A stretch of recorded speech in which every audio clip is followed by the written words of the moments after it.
Students, आज हम प्रभुसत्ता के विभिन्न रूपों पर चर्चा करेंगे। फर्स्ट है इसमें नाम मात्र प्रभुसत्ता। नाम मात्र प्रभुसत्ता का जो कॉन्सेप्ट है ये संसदीय शासन प्रणाली की देन है। जैसा कि हम पहले भी पढ़ चुके हैं कि जो संसदीय शासन प्रणाली है इसमें देश में दो मुखिया होते हैं, एक राज्य का मुखिया और एक सरकार का मुखिया, या आप कह सकते हो कि एक शासन का मुखिया और एक सरकार का मुखिया। जो शासन का मुखिया होता है समस्त शक्तियों का प्रयोग उसके नाम पर किया जाता है। सैद्धांतिक रूप से समस्त शक्तियां उसके पास होती हैं, लेकिन व्यवहारिक रूप से उन शक्तियों का प्रयोग वो स्वयं अपनी इच्छा से नहीं कर सकता। जैसे हम भारत की बात करें तो भारत में जो नाम मात्र की प्रभुसत्ता है वो राष्ट्रपति के पास है। शासन का मुखिया है राष्ट्रपति, शासन राष्ट्रपति के नाम पर चलाया जाता है, लेकिन शासन से जुड़ी हुई जितनी भी शक्तियां हैं उनका प्रयोग राष्ट्रपति अपनी इच्छा से नहीं कर सकता, बल्कि प्रधानमंत्री और मंत्रिपरिषद की इच्छा से करता है। इसी तरह से इंग्लैंड की हम बात करें तो इंग्लैंड में भी संसदीय शासन प्रणाली है। इंग्लैंड में शासन का मुखिया सम्राट है और सरकार का मुखिया प्रधानमंत्री। तो इंग्लैंड में भी समस्त शक्तियां सैद्धांतिक रूप से सम्राट के पास हैं, लेकिन सम्राट अपनी इच्छा से किसी भी शक्ति का प्रयोग नहीं कर सकता। वो मंत्रिपरिषद की इच्छा से, प्रधानमंत्री और मंत्रिपरिषद की इच्छा से ही सारी शक्तियों का प्रयोग करता है। तो नाम मात्र की जो प्रभुसत्ता है वो संसदीय शासन प्रणाली में ही होती है, अन्य किसी शासन प्रणाली में इसका अस्तित्व नहीं होता। सेकंड है इसमें वास्तविक प्रभुसत्ता। जहां नाम मात्र की प्रभुसत्ता होगी जिस किसी देश में, कौन से देश में होगी? जिस देश में संसदीय शासन प्रणाली होगी। जहां नाम मात्र की प्रभुसत्ता का अस्तित्व होगा तो वो नाम मात्र की प्रभुसत्ता अकेली नहीं होगी, उसके साथ ही साथ वास्तविक प्रभुसत्ता का भी अस्तित्व होगा। भारत की हम बात करते हैं तो भारत में नाम मात्र की प्रभुसत्ता राष्ट्रपति है और वास्तविक प्रभुसत्ता मंत्रिपरिषद है। मंत्रिपरिषद में प्रधानमंत्री भी शामिल ही होता है, प्रधानमंत्री और उसका मंत्रिमंडल। लेकिन ऐसे भी शासन प्रणाली होती है जहां नाम मात्र की प्रभुसत्ता का अस्तित्व नहीं होता, केवल वास्तविक संप्रभु होता है, केवल वास्तविक प्रभुसत्ता होती है। वो कौन सी शासन प्रणाली है? अध्यक्षात्मक शासन प्रणाली। अध्यक्षात्मक शासन प्रणाली में एक ही संप्रभु होता है और वो वास्तविक होता है। सारी शक्तियों का प्रयोग उसके द्वारा किया जाता है, उसके नाम पर किया जाता है, उसकी इच्छा से किया जाता है। जैसे अमेरिका में अध्यक्षात्मक शासन प्रणाली है, तो अमेरिका का जो राष्ट्रपति है वो वास्तविक संप्रभु है। उसे अपने आदेशों के लिए, अपने निर्णयों के लिए मंत्रिपरिषद पर वो उस तरीके से निर्भर नहीं है जैसे कि भारत का राष्ट्रपति या इंग्लैंड का सम्राट। वो वास्तविक अर्थों में प्रभुसत्ता संपन्न है। इसीलिए कहा जाता है कि जो अमेरिका का राष्ट्रपति है, जो अमेरिका में राष्ट्रपति का पद है, वो विश्व के सभी देशों में सबसे शक्तिशाली पद है। नेक्स्ट आ जाता है इसमें वैधानिक प्रभुसत्ता। वैधानिक का अर्थ कानूनी। हर राज्य में एक बात आपको ये ध्यान रखनी है कि पॉलिटिकल साइंस में जहां भी हम राज्य शब्द का प्रयोग करते हैं उसका अर्थ देश से होता है, प्रांतीय इकाई से नहीं होता। प्रांतीय इकाइयों के जो वर्णन है वो केवल उन्हीं से रिलेटेड जो क्वेश्चंस है उनमें ही आते हैं।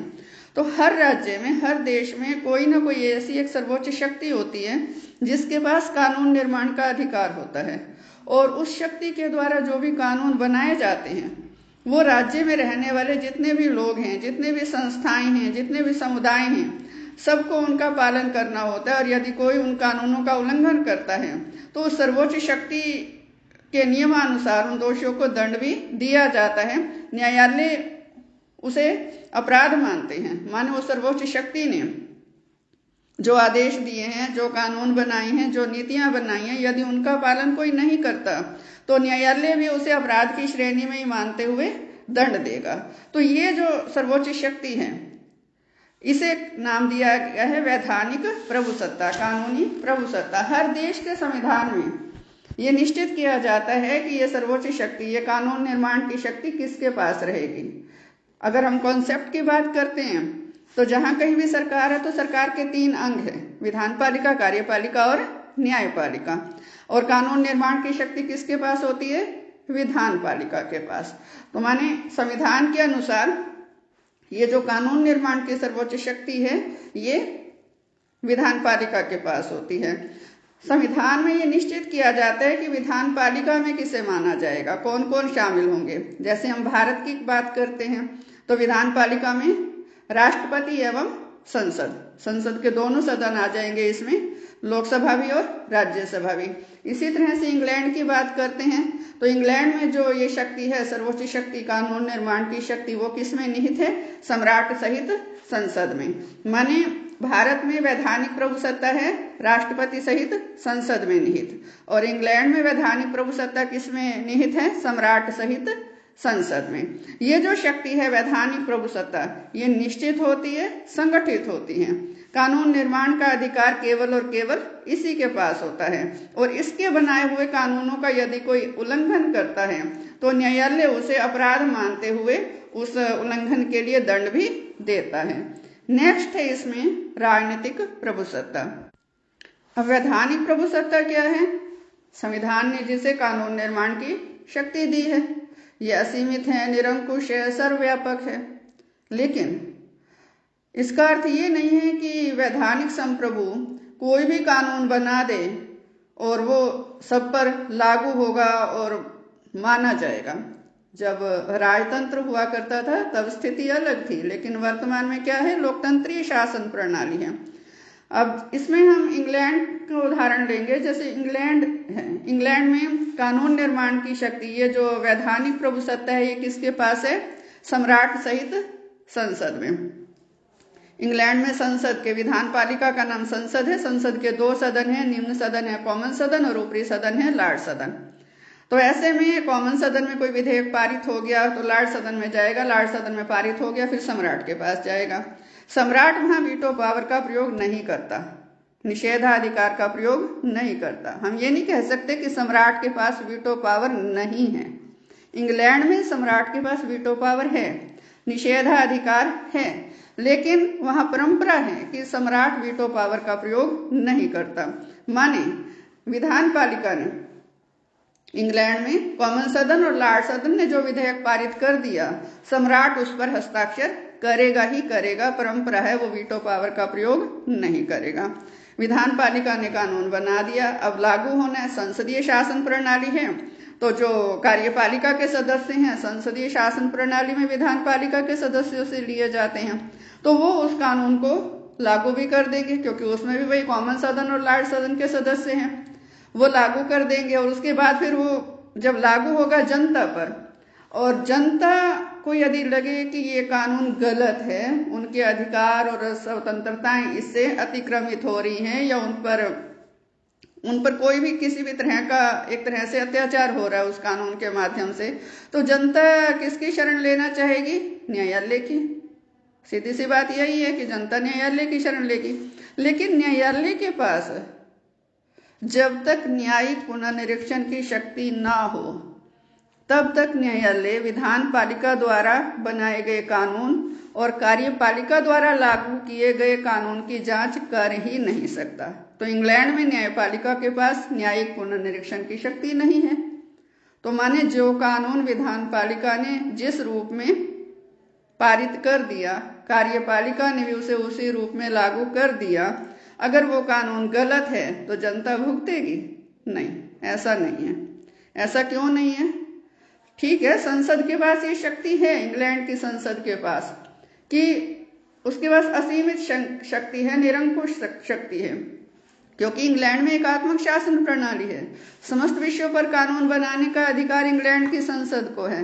कहावत है कि यदि इंग्लैंड की संसद ऐसा कानून पारित कर दे कि नीली आंखों वाले सभी बच्चों का वध कर दिया जाए, तो उस कानून को कहीं चुनौती नहीं दी जा सकती। लेकिन बावजूद इसके इंग्लैंड की संसद ऐसा करेगी नहीं। क्यों नहीं करेगी? कि यदि इंग्लैंड की संसद ऐसा कोई भी कानून बनाती है जो जनता के हित में नहीं है, तो जनता क्या करेगी? उसका विरोध करेगी। किसी न किसी तरीके से जनता अपनी जो आवाज है सरकार तक, संसद तक पहुंचाने की कोशिश करेगी, और इतना दबाव बना देगी जनता प्रेस के माध्यम से, जुलूसों के माध्यम से, प्रदर्शनों के माध्यम से, कि सरकार को झुकना पड़ेगा। माने वैधानिक प्रभुसत्ता को झुकना पड़ेगा। किसके आगे? इस राजनीतिक प्रभुसत्ता के आगे। माने ये जो जन इच्छा है, जनता की इच्छा है, जो दिखाई नहीं देती, केवल महसूस की जाती है कुछ निश्चित अवसरों पर, विशेष अवसरों पर, इसे हम राजनीतिक प्रभुसत्ता का नाम दे सकते हैं। जब राजतंत्रीय शासन प्रणाली थी तो वैधानिक प्रभुसत्ता और राजनीतिक प्रभुसत्ता में कोई अंतर नहीं था, क्योंकि वैधानिक प्रभुसत्ता ही थी, जनता के पास ऐसे कोई अधिकार नहीं थे। लेकिन लोकतंत्रीय शासन प्रणाली होने के कारण ये राजनीतिक प्रभुसत्ता का जो अस्तित्व है वो दिखाई देता है कि जो जनता है वो अगर विरोध पे आ जाए तो सरकार को, वैधानिक संप्रभु को इस राजनीतिक प्रभुसत्ता के आगे घुटने भी टेकने पड़ते हैं। चाहे फिर वो किसी भी देश की बात हो, चाहे भारत है, चाहे इंग्लैंड है, जहां कहीं भी लोकतंत्रीय शासन प्रणाली, और आज तो हम देखते हैं विश्व के लगभग सभी देशों में लोकतंत्रीय शासन प्रणाली ही है। अब अगर हम ये देखें कि ये जो राजनीतिक प्रभुसत्ता है इसको निश्चित कैसे किया जाएगा। जनशक्ति का नाम है ना, जन इच्छा का नाम है राजनीतिक प्रभुसत्ता, लेकिन ये जो कॉन्सेप्ट है ये अपने आप में बहुत अस्पष्ट है, इसे जल्दी से समझा नहीं जा सकता। बहुत मुश्किल होता है वैधानिक संप्रभु और राजनीतिक संप्रभु में अंतर करना, अंतर समझना, क्योंकि ये एक ऐसी चीज है, अप्रत्यक्ष जो लोकतंत्र है उसी में ही ये दिखाई देता है। जैसे जो जनमत है, हम जनता की इच्छा को राजनीतिक प्रभु या संप्रभु मान लेते हैं, तो क्या समस्त जनता में इतनी समझ होती है कि वो वैधानिक संप्रभु के कानूनों का विरोध कर सके, अपना जो विरोध का स्वर है सरकार तक पहुंचा सके? तो राजनीतिक संप्रभु हम किसे कहेंगे? समस्त जनता की इच्छा वो नहीं हो सकती। तो मुख्य रूप से यही कहा जाता है कि जो जनहित में है, जो जनता के पक्ष में है, वही जनमत है और वही राजनीतिक संप्रभु है। लेकिन जनहित क्या है इसका निर्णय करना भी अपने आप में बहुत कठिन होता है। कोई भी सरकार आए, वो जितने भी कानून बनाती है, सरकारें कभी नहीं कहती कि कानून हम अपने राजनीतिक हितों की पूर्ति के लिए बना रहे हैं। वो हमेशा से यही जनता के सामने प्रस्तुत करती है कि हमारे जो सारे कानून हैं वो जनहित में हैं। और ये जनहित का जो पर्दा है ये इतना धुंधला और इतना स्पष्ट है कि जन विरोधी नीतियां भी जनहित के नाम पर जनता पर थोपी जाती हैं। तो फिर क्या जो निर्वाचक मंडल है उसे हम राजनीतिक संप्रभु कहेंगे? अब निर्वाचक मंडल की हम बात करते हैं, मतदाता की बात करते हैं, तो सभी को तो मतदान का अधिकार नहीं होता, वयस्क मताधिकार है। तो वयस्क होने की जो आयु हर देश में अलग अलग निश्चित की गई है, उस आयु से जो नीचे के लोग हैं, जैसे हम हमारे देश की बात करें कि जो 18 वर्ष से नीचे के हैं उनको वोट देने का अधिकार नहीं है। तो ऐसे में वो समस्त जनता नहीं हुई। फिर मतदाताओं की बात करते हैं, तो अगर मतदाता की बात करते हैं तो उसमें भी जब हम पोलिंग रेट देखते हैं, हमारे ही देश की हम बात करें तो 60-70% पोलिंग रेट रहता है, बाकी 30-40% जनता तो वोट देने के लिए घर से बाहर ही नहीं निकलती। और उस 60-70% जो लोग वोट देते हैं उसमें भी हम देखते हैं कि बहुत से मतदाता ऐसे होते हैं जो अनेक दबावों के अधीन वोट देते हैं। अपने निजी संबंधों के आधार पर देंगे, जाति के आधार पर देंगे, धर्म के आधार पर देंगे, धन के प्रभाव में वोट को बेचेंगे, उसका दुरुपयोग करेंगे। तो निर्वाचक मंडल भी राजनीतिक संप्रभु नहीं हो सकता। तो ये जो राजनीतिक प्रभुसत्ता की धारणा है ये अपने आप में पूरी तरह से अस्पष्ट है। लेकिन ये जो धारणा है ये लोकतंत्र की देन है। लोकतंत्र में जनता की इच्छा के विरुद्ध कोई भी शासक कानून बनाने का साहस कर ही नहीं सकता।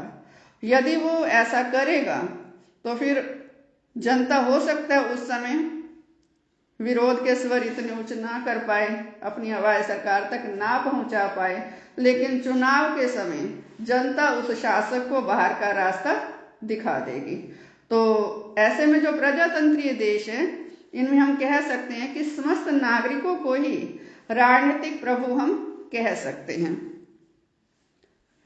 इसमें वैधानिक और वास्तविक जो प्रभुसत्ता है उस पर हम कल चर्चा करेंगे। धन्यवाद।